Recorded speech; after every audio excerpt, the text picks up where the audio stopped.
जिवंतिकेचा अर्थ होतो दीर्घायू प्रदान करणारी. बालकांच्या दीर्घायुष्याची कामना करून या देवीची पूजा करतात.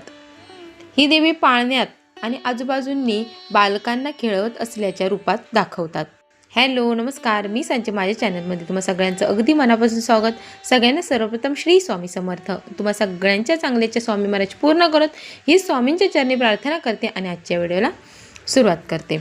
श्रावणाच्या पहिल्याच दिवशी महाराष्ट्रामध्ये जवळजवळ प्रत्येकाच्या घरी एक कागद भिंतीला चिकटवला जातो. त्याला नागपंचमीचा कागद, जिवतीचा कागद किंवा वेगवेगळ्या नावाने सुद्धा ओळखलं जातं. पूजा साहित्याच्या दुकानामध्ये अगदी 10 रुपयाला तुम्हाला हा कागद मिळून जाईल. तर या कागदाची श्रावणामध्ये जेवढे शुक्रवार येतात तेवढ्या शुक्रवारी पूजा केली जाते. मुलांच्या सुखासाठी, मुलांच्या प्रगतीसाठी आणि सर्वात महत्त्वाचं म्हणजे मुलांच्या संरक्षणासाठी जो कागद आपण भिंतीला चिकटवत असतो त्यावर वेगवेगळ्या प्रतिमा तुम्हाला बघायला मिळतात. त्या प्रतिमांचा सुद्धा एक क्रम आहे आणि तुम्ही वर्षानुवर्ष बघा, त्या कागदावरील त्या प्रतिमांचा क्रम कधीच तुम्हाला बदलताना बघायला मिळणार नाही. आणि त्याचं सुद्धा एक वैशिष्ट्य आहे. त्या कागदावर जी प्रथम देवता असते ती रक्षक देवता आहे. नंतर जन्मलेल्या बालकाचं रक्षण व दीर्घायुष्य देणारी देवता आणि नंतर व्यक्तिमत्व प्रभावित करणारी ग्रह देवता असा हा जिवती प्रतिमेचा क्रम आहे. एका मातृशक्तीने दुसऱ्या रक्षक व पालक शक्तीचे केलेले पूजन म्हणजेच जिवती पूजन. जगातील सर्व प्राणी मात्रांच्या उज्ज्वल भविष्याची रक्षणाची प्रार्थना म्हणजेच जिवती पूजन. जिवती पूजन तुम्ही श्रावणातील प्रत्येक शुक्रवारी दिवसभरामध्ये तुम्हाला जेव्हा शक्य होईल तेव्हा तुम्ही करू शकता. पण जर का सकाळी जर तुम्हाला शक्य असेल पूजा करणं तर तुम्ही सकाळी केलात तर अतिशय उत्तम आहे. काही कारणाने जसं की मासिक पाळी असेल, सुतक असेल किंवा अजून काही प्रॉब्लेम असेल, मेडिकल काही कंडिशन असतील ज्यामुळे तुम्ही जिवती पूजन श्रावण शुक्रवारी करू शकत नसाल तर या दिवशी आवर्जून तुमच्या वेळेनुसार दिवसभरामध्ये जिवतीची कथा नक्की ऐका, जी यूट्यूबवर सुद्धा तुम्हाला मिळून जाईल. जिवती पूजन झाल्यावर नैवेद्य दाखवायचा आहे, जिवतीची आरती करायची आहे आणि त्यानंतरला जिवतीची कथा ऐकायची आहे, म्हणजेच आपलं व्रत पूर्ण होतं. श्रावण शुक्रवारी जिवती पूजनाबरोबरच मुलांना ओवाळण्याची सुद्धा प्रथा आहे. दिवसभरामध्ये तुम्ही पूजा कधीही करा, पण मुलांना संध्याकाळी प्रदोष काळामध्ये सूर्य मावळल्यानंतरच दिवे लागणीच्या वेळेला ओवाळायचं असतं. मुलांना जेव्हा ओवाळणार आहात त्यावेळेला मुलांना बसवण्यासाठी पाट किंवा चौरंग टाकायचा आहे, त्यावर मुलांना बसवायचं आहे. त्यांच्या डोक्यावर रुमाल किंवा काहीतरी द्यायचं आहे आणि त्यानंतरला मग औक्षणाचं ताट आपल्याला घ्यायचं आहे.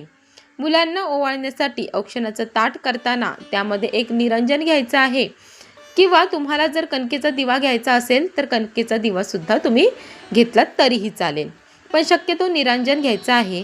त्यामध्ये जे कोणतं तेल तुम्ही देवासाठी वापरता ते तेल टाकायचं आहे. एक लांब ज्या वाती असतात त्या 2 वाती एकत्र जोडून ती दिव्यामध्ये लावायची आहे. त्याचबरोबर एक सुपारी, थोड्याशा रंगवलेल्या अक्षता. बरेच जण बरेच घरामध्ये तांदळाच्या डब्यातले तांदूळ घेतात, ते रंगवलेले नसतात, तसेच घेतात, पण असं नाही. अक्षता या रंगवलेल्या असाव्यात. नुसते पांढरे तांदूळ घेणं हे अशुभ आहे, म्हणून रंगवलेल्याच अक्षता घ्यायच्या आहेत. त्याचबरोबर सोन्याचं काहीतरी घ्यायचं आहे, जसं की अंगठी असेल किंवा अजून कोणता दागिना असेल, सुपारी बरोबर तो सुद्धा तुम्हाला घ्यायचा आहे. ओवाळून झाल्यानंतरला मुलांच्या तोंडात काहीतरी गोड टाकावं म्हणून साखर किंवा खडी साखर, पेढा असेल तर पेढा घ्यायचा आहे आणि त्याचबरोबर थोडासा कापूस सुद्धा घ्यायचा आहे. आता कापूस का, तर कापसा एवढे पांढरे केस होईपर्यंत आपल्या मुलाला दीर्घ आयुष्य मिळावं हा त्यामागचा भाव आहे, म्हणून कापूस आवर्जून घ्यायचा आहे. आणि सर्वात महत्त्वाचं कुंकू.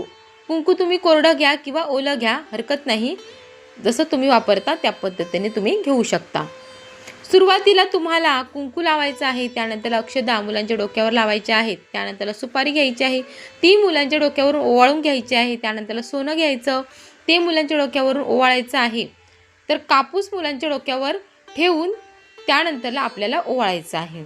आणि ओवाळायचं उगीच असं 1-2 वेळा दूर दूरून ओवाळलं असं नाही, मुलांच्या चेहऱ्याभोवती ओवाळायचं, जेणेकरून त्या दिव्याचे तेज जे आहे ते अगदी मुलांना गोल असं ओवाळून, म्हणजे या दीपासमान तुझं आयुष्य तेजस्वी होऊ दे, या दीपासमान प्रकाशमान तुझं उज्ज्वल भविष्य होऊ दे असं म्हणून कमीत कमी 5 वेळा तरी अगदी व्यवस्थित शुद्ध अंतःकरणाने प्रसन्नतेने मुलांना ओवाळायचं आहे।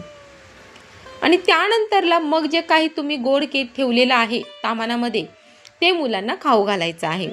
आणि मग मुलांना घरातील जे आपले सर्व मोठे मंडळी असतील त्यांच्या पाया पडायला लावायचं आहे। त्या अगोदर देवाच्या पाया पडायला लावायचं आहे आणि त्यानंतर घरातील मोठ्या मंडळींच्या पाया पडायला लावायचं आहे। तर या प्रकारे मुलांना ओवाळायचं आहे। आता तुमची मुलं जर बाहेरगावी असतील शिक्षणासाठी नोकरीसाठी तर अशा वेळेला काय करायचं तर दिवसभरामध्ये तुम्ही हे ज्योतिपूजन करून घ्यायचं आहे आणि संध्याकाळी सूर्य मावळल्यानंतर जिथे आपण ज्योतिपूजन केलेलं आहे परत तिथे दिवा लावायचा, धूप अगरबत्ती लावायचं, हळद कुंकू ज्योतीला अर्पण करायचं। आपल्या मुलांच्या सुरक्षेसाठी संरक्षणासाठी त्यांच्या दीर्घायुष्यासाठी ज्योतीकडे प्रार्थना करायची। सेम या पद्धतीने तामान जे आहे ओवाळण्यासाठी ते तयार करायचं, या ज्योतीला ओवाळायचं आणि त्यानंतर चारही दिशेला ते ताट आपल्याला फक्त ओवाळायचं आहे आणि चारही दिशेला अक्षता थोडे थोडे आपल्याला टाकायचे आहेत। सुरुवातीला तुम्ही जिथे ज्योतीचं पूजन केलेलं आहे त्या दिशेला ओवाळायचं अगोदर आणि थोड्याशा अक्षता परत लेफ्ट साईडला टाकायच्या, परत राईट साईडला आणि परत बॅक साईडला। या प्रकारे चारही साईडला ओवाळून थोडे थोड्या अक्षता टाकायच्या आहेत। याचं कारण या ज्योतीच्या कथेमध्येच आहे की तिला माहीत नव्हतं की तिचा मुलगा कुठे आहे काय आहे, पण ती चारही दिशेला अक्षता टाकायची ज्योतीचं पूजन करून आणि त्या अक्षता तिच्या मुलाच्या म्हणजेच त्या राजकुमाराच्या डोक्यावर पडायच्या अशी पौराणिक कथा आहे। म्हणून तुम्ही चारही बाजूला अक्षता टाकायच्या आहेत। मग आपला मुलगा जिथे कुठे असेल त्याच्या डोक्यावर आपण अक्षता टाकतोय असा भाव म्हणून चारही दिशेला ओवाळून आपल्याला अक्षता टाकायच्या आहेत। मला वाटतं सगळ्या प्रश्नांची उत्तर तुम्हाला मिळालेली असतील आणि हो, हे जे आपण पूजन केलेलं आहे ते दुसऱ्या दिवशी म्हणजेच शनिवारी सकाळी स्नान वगैरे झाल्यानंतरला आपल्याला ही पूजा उचलायची आहे। आणि जो आपण भिंतीला चिकटवलेला कागद आहे तो तसाच ठेवायचा आहे, तो काढायचा नाही आहे। पूर्ण 4 शुक्रवार होईपर्यंत तिथेच ठेवायचा आहे। आणि जर तुम्ही पॅडला वगैरे लावून कागद लावलेला असाल तर तो परत देवघराजवळ आणून तसाच ठेवायचा आहे आणि प्रत्येक शुक्रवारी मग त्याचं आपल्याला पूजन करून घ्यायचं आहे। पण हा कागद बरेच जण तसाच ठेवतात आणि शुक्रवार ते शुक्रवारीच याचं पूजन केलं जातं आणि श्रावण अमावस्येला या कागदाचं विसर्जन आपल्याला करायचं आहे। मला वाटतं सगळी माहिती तुम्हाला समजली असेल। व्हिडिओ आवडला असेल तर लाईक करा, जास्तीत जास्त शेअर करा, चॅनलला सबस्क्राईब नक्की करा। पुन्हा भेटू अशाच एका नवीन व्हिडिओमध्ये, तोपर्यंत धन्यवाद।